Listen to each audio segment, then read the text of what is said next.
Hi students, welcome back to our channel Achieve Excellence in Commerce by Mansi Zaveri. તો આજે આપણે statistics એમાં ગાલાનું પ્રશ્નપત્ર નંબર 1 અને 2 જે છે એના MCQ સોલ્વ કરવા જઈ રહ્યા છે. તો શરૂ કરીશું. વિભાગ A ક્વેશ્ચન નંબર 1. જીવન નિર્વાહ ખર્ચના સૂચકાંકની રચનામાં કયા ભાવ ધ્યાનમાં લેવાય છે? તો જો તમને અહીંયા ક્વેશ્ચનમાં શું પૂછેલું છે, જીવન નિર્વાહ ખર્ચના સૂચકાંકની રચનામાં, તો એના માટે તમારે યાદ શું રાખવાનું છે અહીંયા? તો અહીંયા આપણે લખતા જઈશું નંબર 1. તો એના માટે જ્યારે જીવન નિર્વાહ ખર્ચનો સૂચકાંક માટે પૂછેલું હોય, જીવન નિર્વાહ ખર્ચના સૂચકાંકની રચનામાં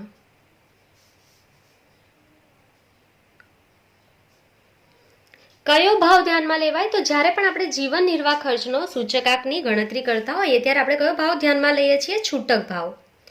બરાબર, દરેક વસ્તુ દીઠ જે પણ છૂટક ભાવ હશે તે આપણે ધ્યાનમાં લઈએ છીએ જીવન નિર્વાહ ખર્ચની સૂચકાંકની રચનામાં. બરાબર, ત્યાર પછી તમને સવાલ એવો પણ પૂછાઈ શકે કે ફુગાવાનો દર શોધવા માટે કયો સૂચકાંક ધ્યાનમાં લેવામાં આવશે?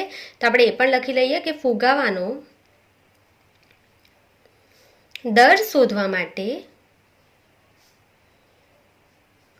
તો ત્યારે કયો ભાવ ધ્યાનમાં લેવાય? જથ્થાબંધ ભાવનો સૂચકાંક. બરાબર, જો જીવન નિર્વાહ ખર્ચનો સૂચકાંક છે તો છૂટક ભાવ ધ્યાનમાં લેવાશે અને ફુગાવાનો દર શોધવાનો હશે તો કયો ભાવ લેવાનો છે? જથ્થાબંધ ભાવ. ક્લિયર? ચાલો, ત્યાર પછી તમને એવું પણ પૂછી શકાય કે સૂચકાંકની રચનામાં શ્રેષ્ઠ સરેરાશ કઈ છે? તો આપણે 4 વસ્તુ અહીંયાથી પૂછાઈ શકે, ચારે ચાર એક સાથે જ શીખી લેવાની છે, તો કોઈ પણ MCQ આવે તો પ્રોબ્લેમ નહીં થાય. તો સૂચકાંકની રચનામાં શ્રેષ્ઠ સરેરાશ, તમને ક્વેશ્ચન આવી શકે કે જીવન નિર્વાહ ખર્ચના સૂચકાંકની રચનામાં કયો ભાવ લેવામાં આવે? તો છૂટક ભાવ. ફુગાવાનો દર શોધવા માટે કયો ભાવ ધ્યાનમાં લેવાય? જથ્થાબંધ ભાવ. હવે તમને ક્વેશ્ચન એવો પણ આવી શકે સૂચકાંકની રચનામાં શ્રેષ્ઠ સરેરાશ કઈ છે? તો શ્રેષ્ઠ સરેરાશ આપણી છે ગુણોત્તર મધ્યક. ગુણોત્તર મધ્યક. અને લાસ્ટમાં એવો સવાલ પણ હોઈ શકે કે પ્રચલિત સરેરાશ કઈ છે? તો સૂચકાંકની રચનામાં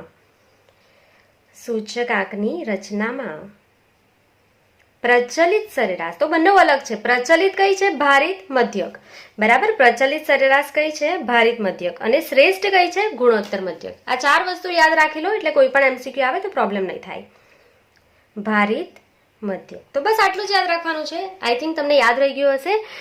જીવન નિર્વાહ ખર્ચના સૂચકાંકની રચનામાં કયો સૂચકાંક કયો ભાવ ધ્યાનમાં લેવામાં આવશે? છૂટક ભાવ. ફુગાવાના દર માટે જથ્થાબંધ ભાવ. શ્રેષ્ઠ સરેરાશ કઈ છે? ગુણોત્તર મધ્યક. અને પ્રચલિત સરેરાશ પૂછવામાં આવે, પ્રચલિત સરેરાશ તો ભારિત મધ્યક. ક્લિયર? ચાલો, તો અહીંયા આપણને ક્વેશ્ચનમાં શું કીધેલું છે? જીવન નિર્વાહ ખર્ચના સૂચકાંકની રચનામાં કયો ભાવ ધ્યાનમાં લેવાય? તો છૂટક ભાવ ધ્યાનમાં લેવામાં આવશે. તો આપણો આન્સર શું છે? ઓપ્શન ડી, છૂટક ભાવ. ક્લિયર? ચાલો, ત્યાર પછી નંબર 2.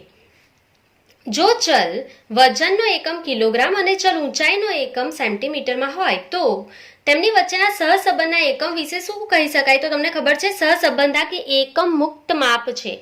જ્યારે પણ આપણે જવાબ લખીએ ત્યારે એના અંદર આરના પાછળ કોઈ પણ એકમ લખવામાં આવતો નથી, તો એનો કોઈ એકમ નહીં હોય, તો એના આન્સર શું છે? એકમ નહીં હોય. સહસંબંધાક એકમથી મુક્ત માપ છે. બરાબર, આપણે આન્સરમાં કોઈ પણ દિવસ કોઈ પણ માપ લખતા નથી એટલે એકમ ન હોય એનો. ત્યાર પછી નંબર 3. u બરાબર x માઇનસ 15/10 અને v બરાબર y માઇનસ 50/2 હોય અને byx બરાબર 7.5 હોય તો bvu ની કિંમત કેટલી થાય? તો એક જ સૂત્ર અહીંયા તમારે મોઢે કરવાનું છે નંબર 3 માટે. જો તમને યાદ હોય તો ઠીક છે, નહીં યાદ હોય તો હમણાં શીખી લો. byx = bvu × c of y upon c of x આપણું સૂત્ર છે. તો હવે અહીંયાથી byx તમને આપી દીધેલો છે 7.5, તો માટે 7.5 બરાબર bvu આપણે શોધવાનું છે ગુણ્યા c of y એટલે શું?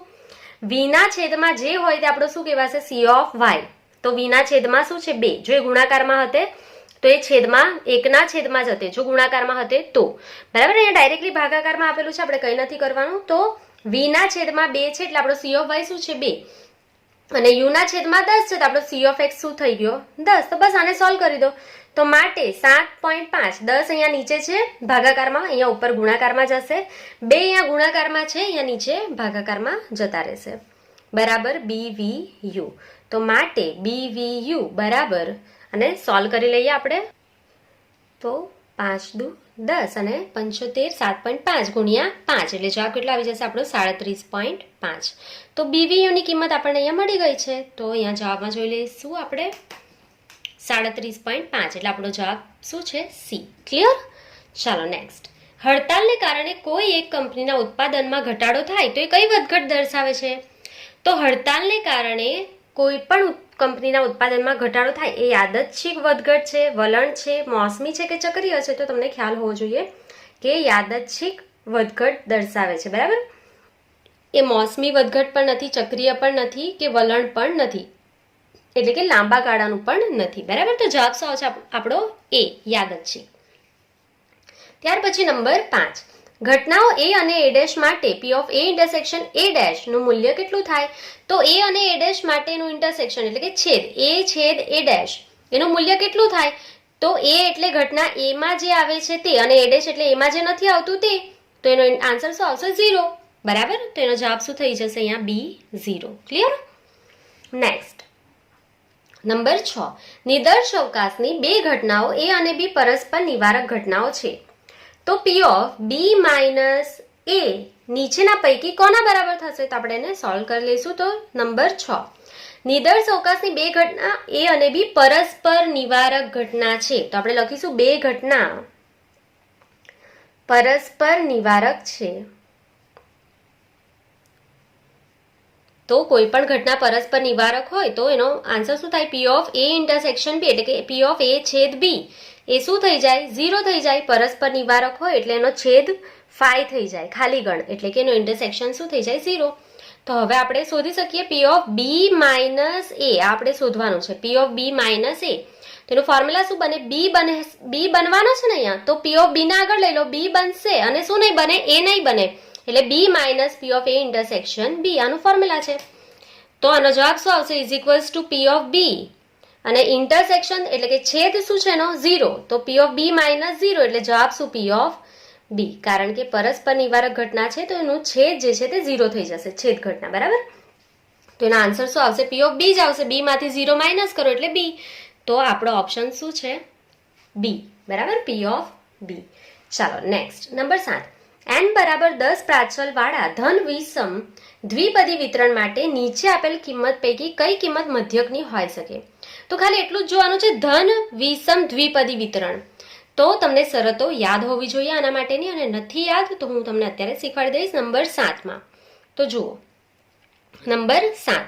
તો n બરાબર 10 પ્રાચલ વાળા આ જે વિતરણ છે તે કેવું છે? ધન વિષમ દ્વિપદી વિતરણ છે. તો આપણે લખીશું ધન વિષમ દ્વિપદી વિતરણ હોય તો P બરાબર માટે P બરાબર P કેવો હશે?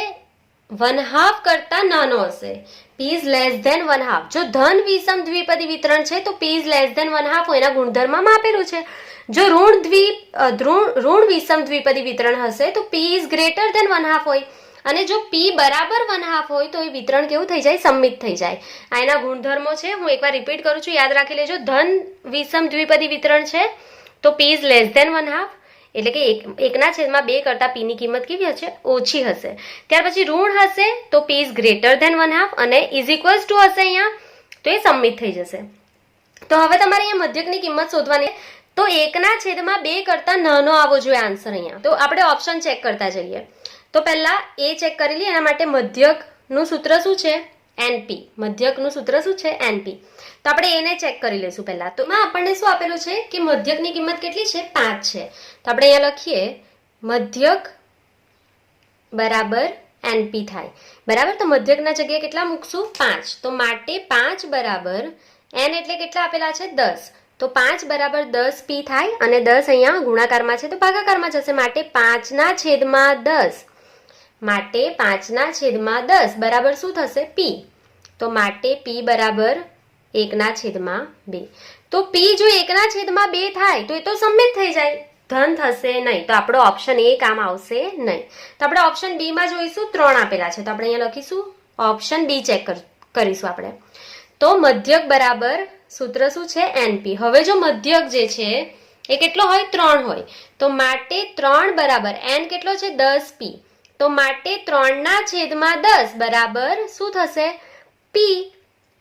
તો 3/10 જે છે તે 1/2 કરતા નાનું છે ને, બરાબર. જેને નહીં સમજ પડે તેને શું કરવાનું છે, કેલ્ક્યુલેટરમાં 3/10 કરીને જુઓ તો જવાબ 0.3 આવશે ને. તો 0.3 જે છે એ 0.5 કરતા નાનું હોય. 1/2 એટલે શું, 0.5. પી ની કિંમત 0.5 કરતા નાની હોવી જોઈએ. તો અહીંયા આપણો જવાબ શું આવ્યો છે, 3/10 એટલે 0.3. ની સમજ પડે તો અહીંયા લખી લેજો, પી બરાબર 0.3. તો એ 1/2 કરતા નાની છે. તો તમારો આન્સર શું છે, બી છે, બરાબર. તો આપણે આન્સર અહીંયા ટીક કરી લઈશું 3. તો આગળ આપણે શોધવાની જરૂર જ નથી, સી અને ડી ને વેરીફાઈ કરવાની જરૂર નથી, કારણ કે આપણને અહીંયાથી જ મળી ગયું છે. જો તમારે ચેક કરવું હોય તો કરી લેજો. એનો આન્સર ગ્રેટર ધેન આવશે, 1/2 કરતા મોટો આવશે અગર આ બે ચેક કરશો તો. ચાલો નેક્સ્ટ નંબર 8. એક દ્વિપદી વિતરણનો મધ્યક 5 અને વિચરણ 10/7 છે. તો આ વિતરણ કેવું બનશે? તો અહીંયા તમને મધ્યક આપી દીધેલો છે, તો આપણે અહીંયા લખતા જઈશું કે એનો મધ્યક 5 છે. તો અહીંયા જગ્યા નથી, આપણે અહીંયા જ ગણી લેશું એનો મધ્યક. નંબર 8 અહીંયા ગણી લેશું મધ્યક એટલે કે એનપી. એનપી કેટલો છે, 5. અને વિચરણ શું છે એનું, એનપીક્યુ. તો એનપીક્યુ કેટલા છે, 10/7. આ આપેલું છે આપણને. તો આ વિતરણ કેવું બનશે? તો વિતરણ કેવું બનશે એના માટે આપણને પી જોઈશે. અહીંયા મેં તમને શીખવાડી દીધું છે, પી જોઈશે આપણને. જેને નથી યાદ એના માટે હું અહીંયા લખી લઉં છું કે ધન માટે શું જોઈએ, પી ઇઝ લેસ ધેન 1/2. ઋણ વિતરણ માટે શું જોઈએ, પી ઇઝ ગ્રેટર ધેન 1/2. અને સંમિત માટે શું જોઈએ, પી બરાબર 1/2. બરાબર, આ શરત છે એની, યાદ રાખી લેજો. તો અહીંયા પણ એવું પૂછેલું છે કે આ વિતરણ કેવું બનશે, તો આપણને પી જોઈશે ને ચેક કરવા માટે. તો પહેલા આપણે અહીંયા એનપી અને એનપીક્યુ હોય આપણા પાસે તો આપણે ક્યુ ફાઇન્ડ કરી શકીએ. તો ક્યુનું ફોર્મ્યુલા શું છે, Q is equals to NPQ upon NP. તો એનપીક્યુ કેટલા છે અહીંયા 10/7 ને એનપી કેટલો છે 5. 5/7 કંઈ નથી તો 1 લખી લઈએ. તો 10/7 ગુણ્યા 1/5. છેદનો છેદ ઉપર અંશમાં જઈને ઊંધો થઈ જશે.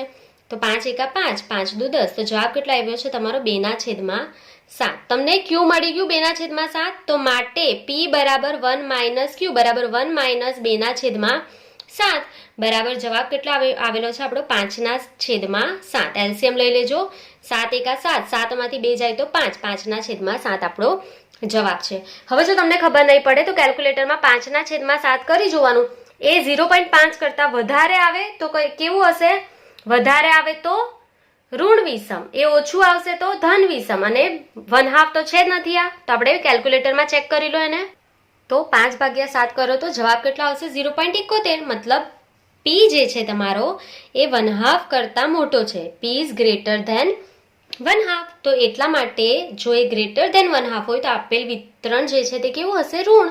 તો પી ઇઝ ગ્રેટર ધેન 1/2 માટે આપેલ વિતરણ જે છે તે કેવું છે, ઋણ વિષમ છે. તો આપણો જવાબ શું આવશે, બી. એકદમ ઇઝી દાખલો છે, બરાબર. આટલું જ યાદ રાખવાનું છે. ધન હોય તો લેસ ધેન કરો, ઋણ હોય તો ગ્રેટર ધેન કરો, અને સંમિત છે તો ઇઝ ઇક્વલ્સ ટુ થશે. ચાલો ત્યાર પછી નંબર 9.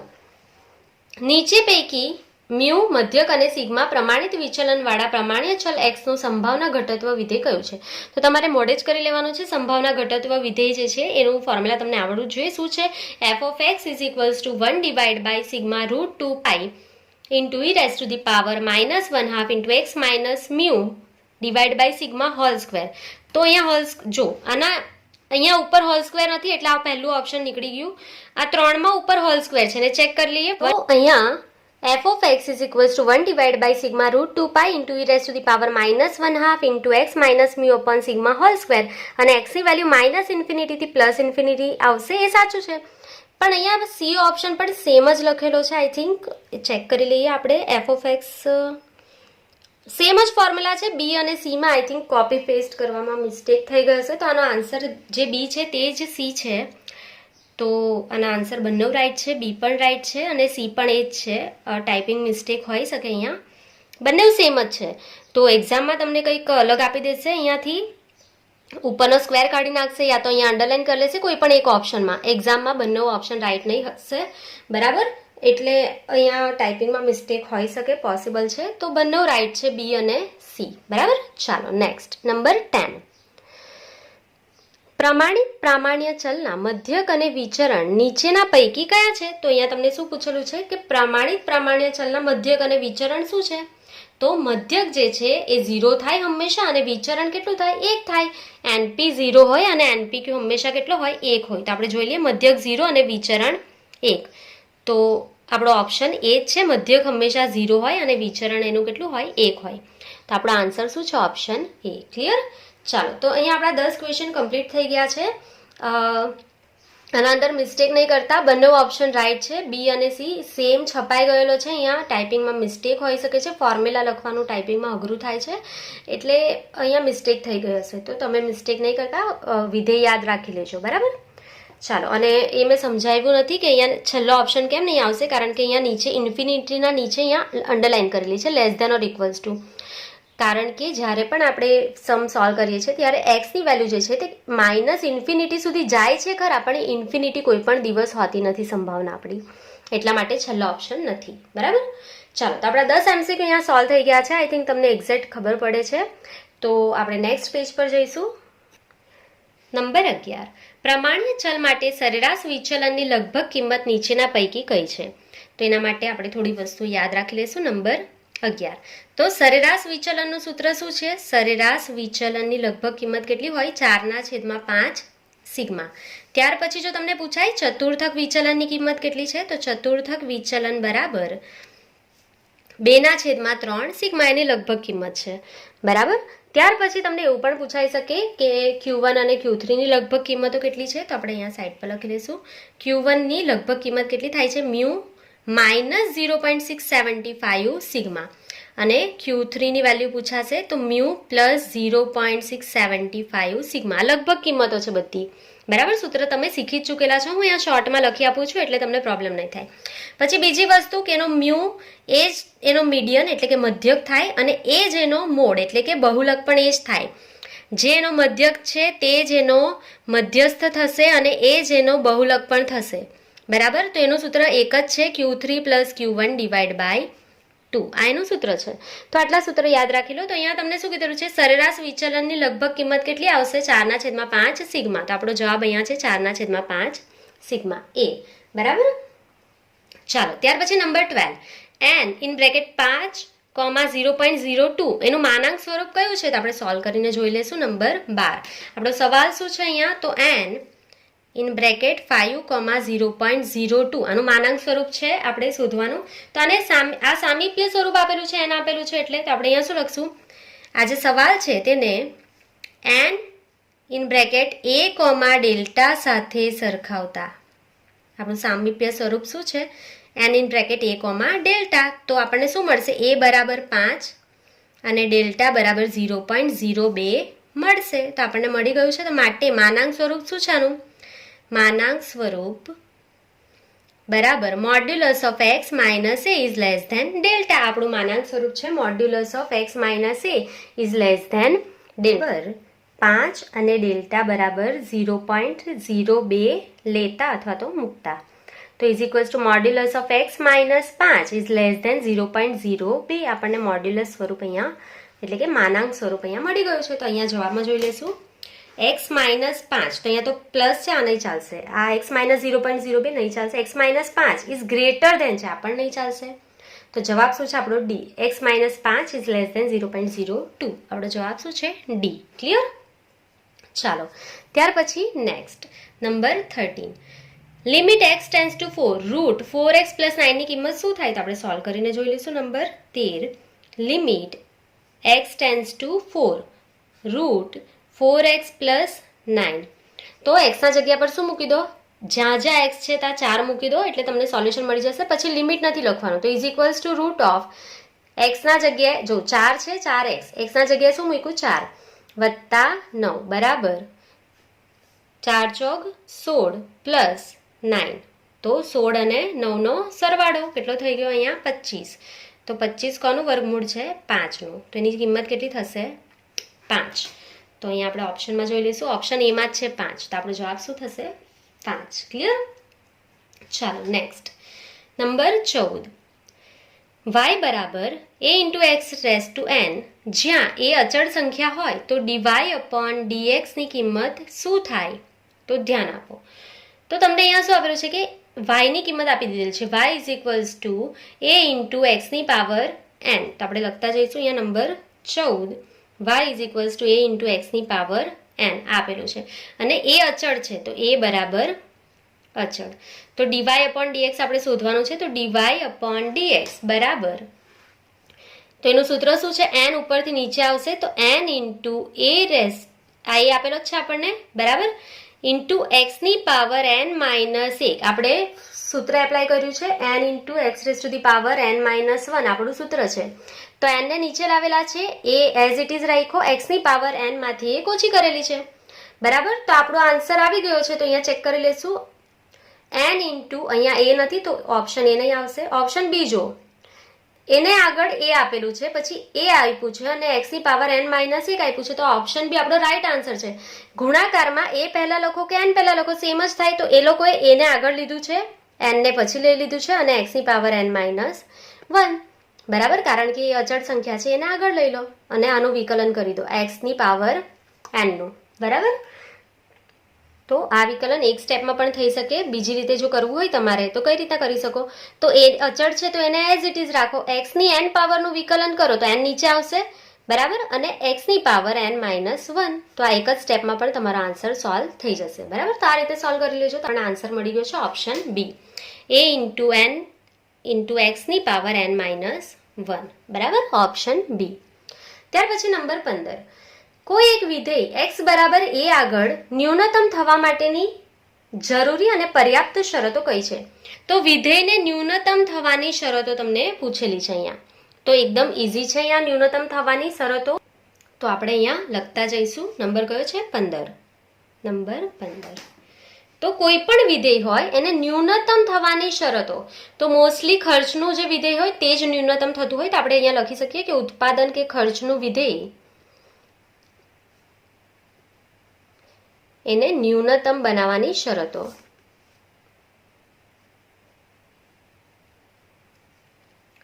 તો જ્યારે પણ તમારે કોઈ પણ વિધેયને ન્યૂનતમ બનાવવું હોય તો એની પહેલી શરત શું થાય અહીંયા, તો કોઈ પણ વિધેય હોય તો ખર્ચનું વિધેય હોય તો ડીસી, ખર્ચને શું કહેવાય કોસ્ટ, એટલે ડીસી અપોન ડીએક્સ પહેલામાં 0 થઈ જવું જોઈએ. આ પહેલી શરત છે ની.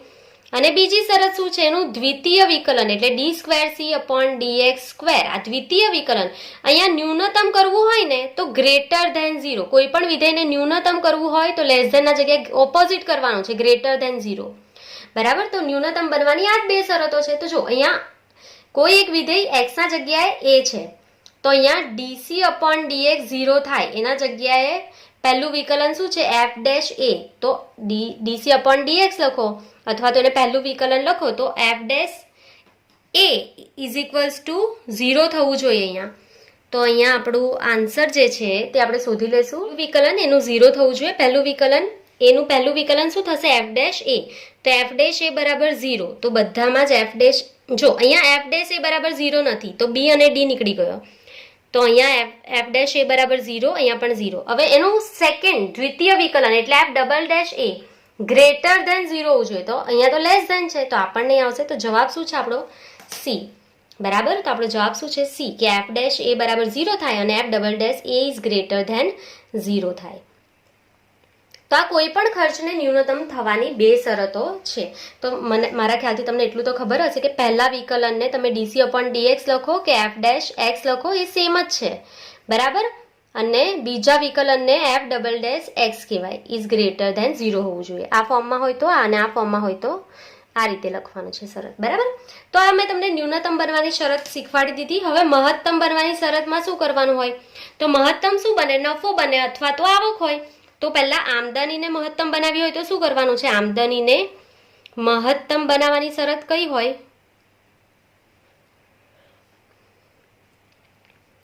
તો એમાં પહેલી શરત આમદનીને શું કહેવાય revenue income, dr upon dx. એનું પહેલું વિકલન શું થવું જોઈએ 0, અને એનું દ્વિતીય વિકલન d square r upon dx square એને મહત્તમ બનાવવું છે તો અહીંયા લેસ ધેન નું સાઇન કરી દો, થઈ ગઈ શરત.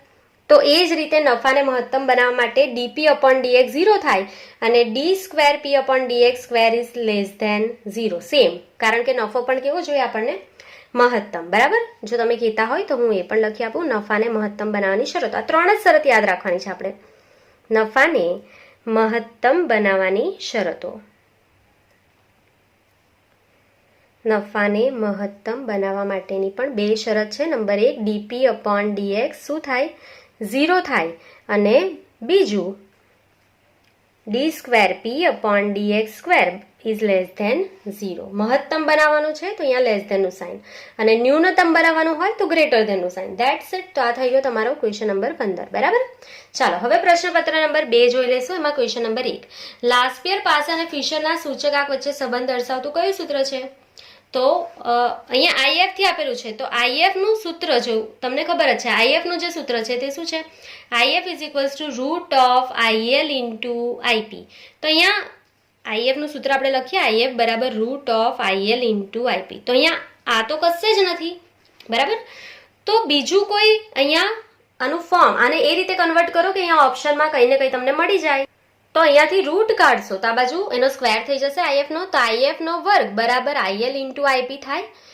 આ રૂટ કાઢો તો અહીંયા સ્ક્વેર થઈ જાય. તો અહીંયા જો ઓપ્શન સી માં આપેલો છે આઈએફ નો વર્ગ બરાબર આઈએલ ઇન્ટુ આઈપી, તો આપણો ઓપ્શન શું થઈ જશે? સી. That's it. થઈ ગયો આપણો ક્વેશ્ચન નંબર 1. ત્યાર પછી નંબર 2, નીચેના પૈકી આર ની કઈ કિંમત શક્ય નથી? આર ની જે કિંમત છે તે મેં લખી લીધું છે કે -1 થી +1 ની વચ્ચે જ હોય છે, એની બહાર હોતી નથી આર ની કિંમત. બરાબર. તો જે -1 થી 12 હશે અને +1 થી વધારે હશે, -1 થી ઓછી હશે અને +1 થી વધારે હશે, તે કિંમત આર ની શક્ય નહીં હશે. તો ચેક કરી લઈશું. તો 0.99 -1 થી +1 ના અંદર જ આવશે, તો આ કિંમત શક્ય છે આરની. -1.07, તો -1.07 જે છે તે -1 થી આગળ આવશે, તો આ શક્ય નથી. એના પછી જોઈ લો -0.85, તો એ -1 થી +1 ના અંદર જ આવશે અને 0 પણ -1 ના +1 ના અંદર જ આવશે. તો કઈ કિંમત શક્ય નથી? -1.07, કારણ કે આર ની કિંમત હંમેશા -1 થી +1 ના અંદર જ હોય. બીજી રીતે તમારે જો લખવું હોય તેને કઈ રીતે લખાય? -1 is less than or equals to r is less than or equals to 1, એટલે કે આર ની કિંમત -1 થી +1 ના વચ્ચે જ હોય છે. ક્લિયર? ચાલો નેક્સ્ટ નંબર 3, y ની x પરની નિયત સંબંધ રેખા y કે બરાબર 30 - 1.5x છે. જો x બાર બરાબર -10 હોય તો y બાર ની કિંમત કેટલી થાય? તો અહીંયા તમને y કેપ આપી દીધેલું છે, તો આપણે એનું સોલ્યુશન અહીંયા જ કરી લઈશું. y cap is equals to 30 - 1.5x. હવે તમને એવું કીધેલું છે જો x બાર 10 હોય તો x ની જગ્યાએ x બાર બરાબર 10 લઈ લો. તો x ની જગ્યાએ x બાર બરાબર 10 લેતા, તો y કેપ બરાબર 30 - 1.5, x ના જગ્યાએ x બાર ની કિંમત કેટલી મૂકી દો? 10, તો બરાબર 30 - 1.5 ગુણ્યા 10 એટલે કેટલા થઈ જશે? અહીંયા 15. સોરી, અહીંયા x ની કિંમત x બાર ની કિંમત -10 છે, તો માઇનસ પ્લસ, તો 1.5 ગુણ્યા 10 એટલે કેટલા? 15. તો 30 + 15 એટલે કેટલો જવાબ? 45. તો x ની જગ્યાએ x બાર ની કિંમત મૂકશો તો y કેપ જે મળશે તે જ y બાર થાય. આવી એક નોંધ છે ઉદાહરણમાં. તમે ઉદાહરણના દાખલા ઘણી જ લીધા હશે, નહીં ગણ્યા હોય તો હું તમને પાછી એક નોંધ કહી દઉં છું, એ કે x ના જગ્યાએ x બાર ની કિંમત મૂકવામાં આવે નિયત સંબંધ રેખામાં, તો જે y કેપ મળે તે જ y બાર હોય. તો આપણો જવાબ કેટલા આવી ગયો છે? 45. તો અહીંયા આપણે 45 ઓપ્શન ડી માં છે, તો આન્સર છે ઓપ્શન ડી 45. ક્લિયર? ચાલો નેક્સ્ટ નંબર 4, ચક્રીય ઘટક માટે આવર્તનનો ગાળો કેટલો હોય છે? તો ચક્રીય ઘટક માટે હંમેશા આવર્તનનો જે ગાળો છે તે 2 થી 10 વર્ષનો હોય, એટલે ઓપ્શન કયો છે? બી, 2 થી 10 વર્ષ. જો મોસમી ઘટક માટે આવર્તનનો ગાળો તમને પૂછેલો હોય તો 1 વર્ષથી ઓછો હોય, જ્યારે ચક્રીય ઘટક હોય એના માટે 2 થી 10 વર્ષનો હોય. ક્લિયર? ચાલો નેક્સ્ટ નંબર 5, નિદર્શ અવકાશમાંની કોઈ પણ ઘટના એ માટે નીચેના પૈકી કયો વિકલ્પ સાચો છે? તો નિદર્શ અવકાશની કોઈ પણ ઘટના P of A હોય તો એનો જવાબ 0 થી 1 ના વચ્ચે આવે. કોઈ પણ ઘટનાનો જવાબ, કોઈ પણ ઘટનાની સંભાવના 0 અને 1 ના વચ્ચે હોય તો આ પહેલું તો આવશે નહીં. 0 અને 1 ના વચ્ચે હોય તો 0 થી મોટી અને 1 થી નાની એવું પણ નહીં આવશે, તો બી પણ નહીં આવશે. તો ઓપ્શન સી જો અહીંયા શું કીધેલું છે ઓપ્શન સી માં કે 0 is less than or equals to P of A is less than or equals to 1. હા, 0 અને 1 ના વચ્ચે છે P of A, તો આપણો જવાબ શું છે? સી. અને 1 થી મોટી હોય એ તો પોસિબલ જ નથી કે આપણી સંભાવના 1 થી મોટી હોય, તો આપણો જવાબ શું છે? કોઈ પણ સંભાવના હોય કોઈ પણ ઘટનાની એ 0 અને 1 ના વચ્ચે જેનો જવાબ આવશે. લાસ્ટ ક્વેશ્ચન નંબર 6, નિદર્શ અવકાશની બે ઘટના એ અને બી માટે ઘટના એ ઇન્ટરસેક્શન બી એટલે કે એ છેદ બી યુનિયન એટલે કે યોગ એ ઇન્ટરસેક્શન બી ડેશ જણાવો. તો આનું આપણે સોલ્યુશન કરવાનું છે, તો આપણે કરી લેશું. તો નિદર્શ અવકાશની બે ઘટના છે એ ઇન્ટરસેક્શન બી યુનિયન એ ઇન્ટરસેક્શન બી ડેશ. આ શોધવાનો છે આનો જવાબ. તો એ ઇન્ટરસેક્શન બી યોગ છે ને, એટલે યોગ એટલે સરવાળો. કોઈ પણ ઘટનાનો યોગ ઘટના એટલે કે યોગ કરવાનો હોય તો સરવાળો કરવાનો હોય, અને છેદ હોય તો ગુણાકાર. તો અહીંયા યોગ છે એટલે આપણે સરવાળાનું ચિહ્ન મૂકેલું છે. ત્યાર પછી એ બને અને બી નહીં બને, બી ડેશ છે એટલે કે બી નહીં બનશે, તો એ ઇન્ટરસેક્શન બી ડેશ નું ફોર્મ્યુલા શું છે? એ બને તો પી ઓફ એને આગળ લઈ લો એટલે કે ઘટના એને આગળ લો માઇનસ એનું ઇન્ટરસેક્શન એ ઇન્ટરસેક્શન બી. આનું સૂત્ર શું છે? એ બને એને આગળ લઈ લો અને બી નહીં બનશે એટલે એનું ઇન્ટરસેક્શન માઇનસ કરી દો. તો એ ઇન્ટરસેક્શન બી જે છે તે તમારો અહીંયા કટ થઈ જશે. તો એ ઇન્ટરસેક્શન બી પ્લસ માઇનસ કટ, તો જવાબ શું બચ્યો? એ. તો આનો જવાબ શું આવશે? સી, એ. ક્લિયર? ચાલો, તો અહીંયા આપણા પ્રશ્નપત્ર 2ના 6 MCQ કમ્પ્લીટ થઈ ગયા છે. આઈ થિંક તમને વર્કિંગ નોટ્સ પણ સમજ પડે છે. જો તમને કોઈ પણ ડાઉટ્સ હોય તો તમે કોમેન્ટ સેક્શનમાં કોમેન્ટ કરી શકો છો. અને જો વિડીયોને લાઇક નહીં કર્યો હોય તો લાઇક કરી લેજો. ફ્રેન્ડ સાથે શેર નહીં કર્યો હોય તો શેર કરી લેજો. ચાલો, હવે આપણે નેક્સ્ટ પેજ પર જઈશું. ક્વેશ્ચન નંબર 7, એક દ્વિપદી વિતરણમાં n બરાબર 4, p ઓફ 1 બરાબર p ઓફ 2 હોય તો p ની કિંમત કેટલી છે? તો આપણે લખી લઈશું નંબર 7. એક દ્વિપદી વિતરણમાં n બરાબર 4 છે અને p ઓફ 1 બરાબર p ઓફ 2 છે. બરાબર, આપણને આટલું જ આપેલું છે. p ઓફ 1 બરાબર p ઓફ 2 છે. આ દ્વિપદી વિતરણ છે, તો એનું ફોર્મ્યુલા શું થશે અહીંયાથી દ્વિપદી વિતરણનું? તો p ઓફ 1 નું ફોર્મ્યુલા આપણે અહીંયા લખી લઈશું. માટે ncx into p raise to x into q raise to n minus x બરાબર ncx into p raise to x into q raise to n minus x. આપણું ફોર્મ્યુલા છે p ઓફ 1 અને p ઓફ 2 નું. તો હવે p of 1 એટલે n ના જગ્યા પર બધે શું મૂકી દઈશું? અહીંયા n ના જગ્યાએ 4 અને અહીંયા x ના જગ્યાએ કેટલા? p ઓફ x એટલે કે x ના જગ્યાએ 1 મૂકો. તો n કેટલો છે આપણો? 4. તો માટે 4c x ના જગ્યાએ કેટલા મૂકો? 1. p રેઝ ટુ x એટલે p રેઝ ટુ x એટલે કેટલો? 1. અને q raise to n minus x, n કેટલો છે? 4. 4 માઇનસ 1 બરાબર n એટલે કેટલા અહીંયા? 4. c p ઓફ 2 છે અહીંયા, તો x ના જગ્યાએ કેટલા મૂકો? 2. 4c 2. p ની 2 ઘાત અને q ની 4 માઇનસ 2 બરાબર. ખાલી આપણે સૂત્રમાં n અને x ની કિંમત એપ્લાય કરી છે. n બરાબર 4 અને અહીંયા જ્યાં પહેલું સૂત્ર છે એમાં x બરાબર 1 અને બીજા સૂત્રમાં x બરાબર 2 લખેલું છે. બરાબર, જ્યાં જ્યાં x છે ત્યાં આપણે 2 લખી દીધું છે. તો 4c1 4c 1 નો જવાબ શું આવશે? 4 બરાબર. p ની 1 પાવર એટલે કે p અને q ની 4 માઇનસ 1 પાવર એટલે q ની કેટલી પાવર થશે? 3 બરાબર. 4c2 ને કેટલા સોલ્વ કર્યો? 4 થી 2 પ્લેસ પર જાઓ. 4 થી 2 પ્લેસ એટલે 4 ગુણ્યા 3 થઈ ગઈ 2 જગ્યા. છેદમાં 2 થી 1 સુધી 2 ગુણ્યા 1 બરાબર. અહીંયા p ની 2 પાવર અને q ની 4 માઇનસ 2 એટલે 2 પાવર, તો 2 દુ 4 અહીંયા કટ થઈ જશે. તો માટે 4p q ની 3 પાવર બરાબર 3 દુ 6 p ની 2 ઘાત q ની 2 ઘાત. આવું આવ્યું તમારે. હવે આગળ શું કરશો અહીંયા? તો જુઓ, અહીંયા 2p છે, અહીંયા p ની 1 ઘાત છે, તો અહીંયા 4, અહીંયા p ની 1 પાવર બચશે 2 માઇનસ 1, તો અહીંયા કેટલી પાવર બચશે? અહીંયા p ની 1 પાવર. ત્યાર પછી અહીંયા 3 પાવર છે q ની અને અહીંયા 2 છે, તો માઇનસ કરો 3 માઇનસ 2, તો અહીંયા 1 પાવર બચશે. તો 4q બરાબર 6p બરાબર. પાવર માઇનસ થઈ જશે તો 4q બરાબર 6p આવું બચેલું છે. હવે q નું ફોર્મ્યુલા એપ્લાય કરી લો. તો 4 q નું ફોર્મ્યુલા શું છે? 1 માઇનસ p બરાબર 6p બરાબર. જેને આ સ્ટેપમાં પાવર માઇનસ નથી કરતા આવડતી તે ઉડાઈ દેજો. અહીંયા 1p છે, અહીંયા 2p છે, 1 ઉડાઈ દો તો p ની 1 પાવર બચશે.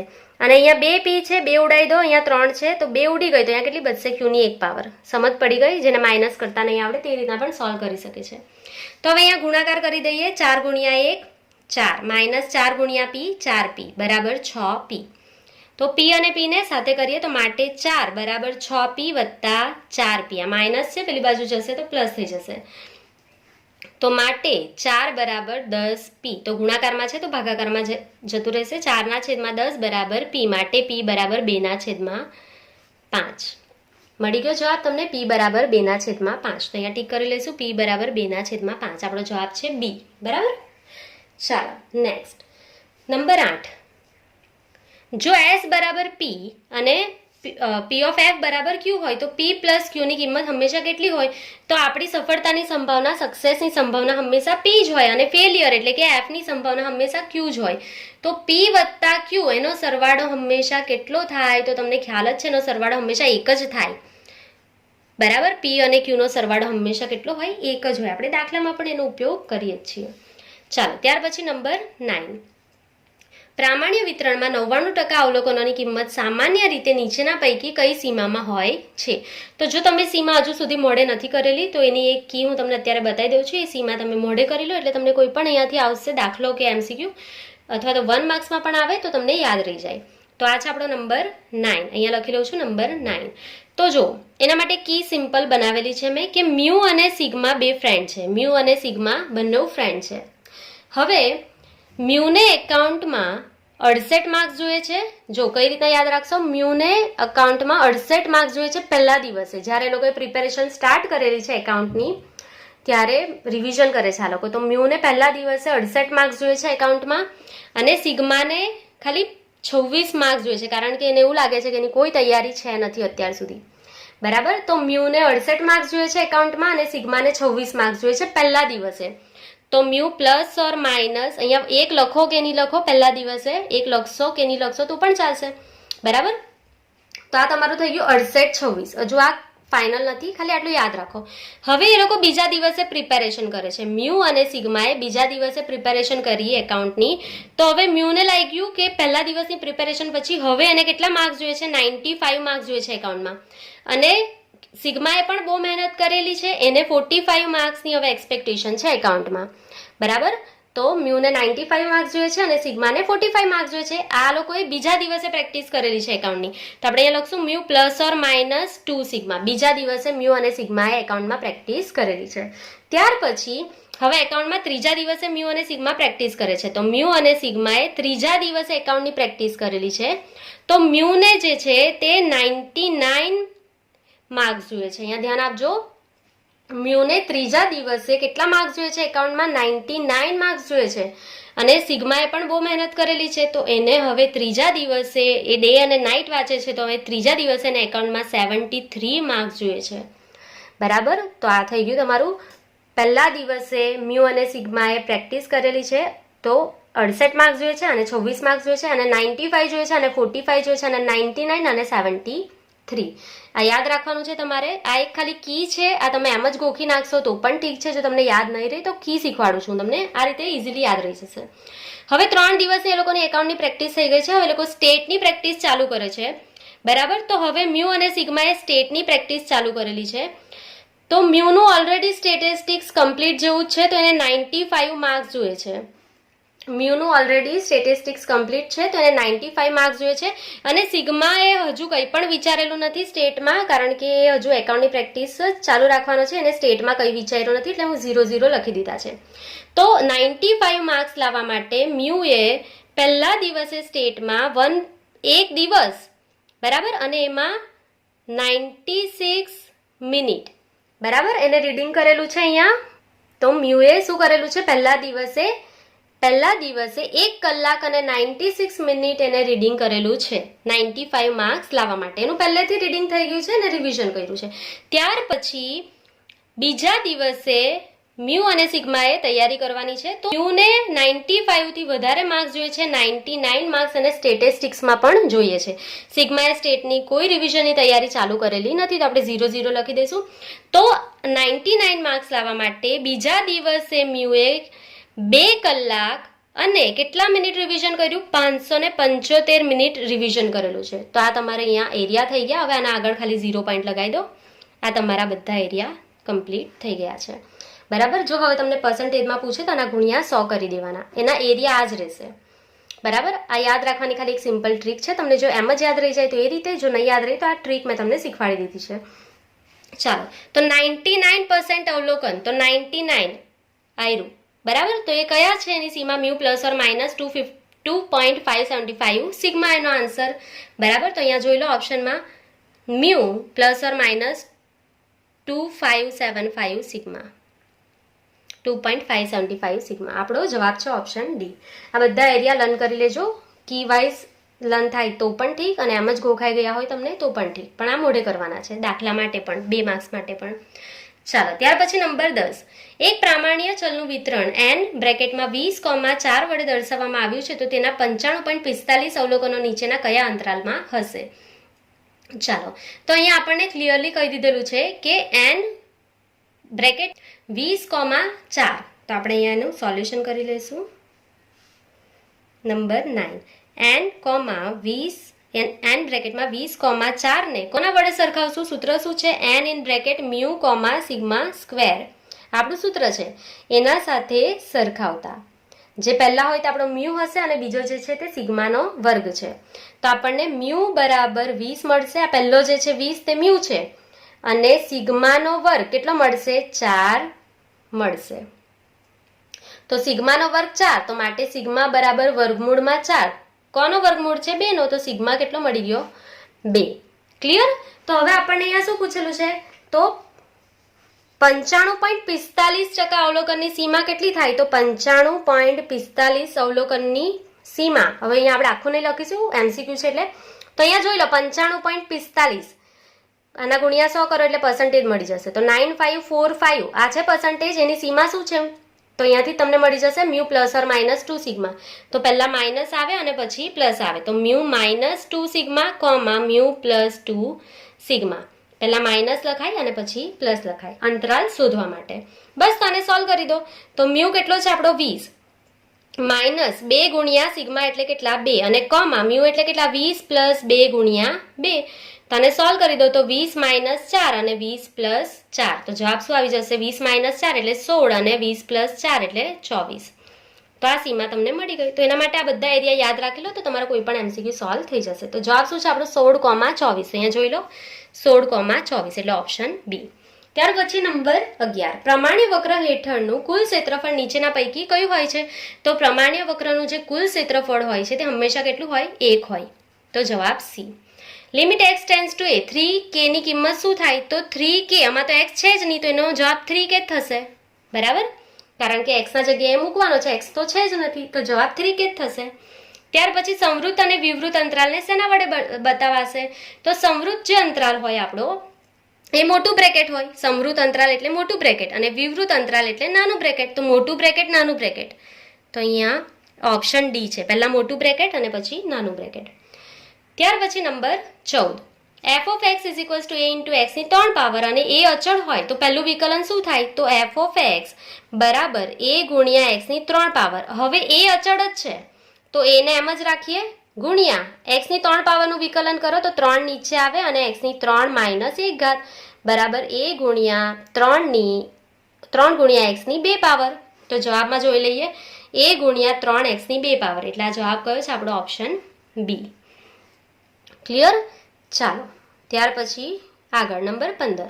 f of x બરાબર 5x નો વર્ગ વત્તા 2 નું વિકલન શું થાય? તો નંબર 15 5x નો વર્ગ વત્તા 2 આપણો f of x છે, તેનું વિકલન શોધીએ. f dash x બરાબર 5x નો વર્ગ, આ 2 નો ગુણાકાર કરો, 5 દુ 10x, 2 માંથી 1 પાવર માઇનસ કરે એટલે x જ બચશે, અને વત્તા 2 નો જવાબ શું થાય? 0. એટલે જવાબ શું છે એનો? 10x. તો ઓપ્શન સી 10x. ક્લિયર? તો અહીંયા તમારા ક્વેશ્ચન પેપર નંબર 1 અને 2 ના MCQ કમ્પ્લીટ થાય છે. આઈ થિંક તમને બધું જ ખબર પડી ગઈ હશે. જે એરિયા મેં તમને શીખવાડેલા છે યાદ કરી લેજો, અને જો તમને પેપર નંબર 3 અને 4 ના MCQ ના સોલ્યુશન જોઈતા હોય તો કોમેન્ટ સેક્શનમાં કોમેન્ટ કરીને જરૂર જણાવજો. તો આજના માટે બસ આટલું જ. Thank you for watching. Keep learning. Take care.